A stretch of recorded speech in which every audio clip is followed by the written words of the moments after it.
সবাই বিয়ে বাড়ি যাবো তো। তুমি কি করে ভাবলে তোমার মতো গায়িকা অশিক্ষিত মেয়েকে আমি বড় লোকের বিয়ে বাড়িতে নিয়ে যাবো?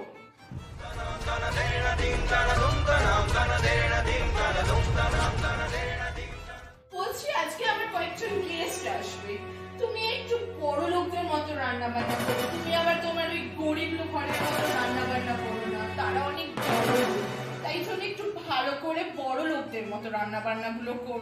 মা বলছি আপনার হাতটা তো বেশ সুন্দর, তা আপনি আপনার হাত দিয়েই তো পারেন একটু রান্নাটা করে নিতে।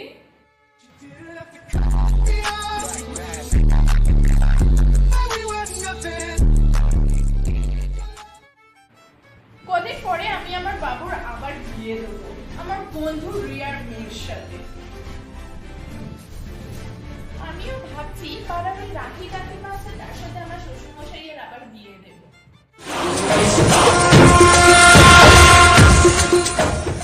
এই নাও 6 মাসের ম্যারেজ কন্ট্রাক্টটা, এখানে সাইন করে তুমি আজকে আমার বাড়ি ছেড়ে চলে যেতে পারো।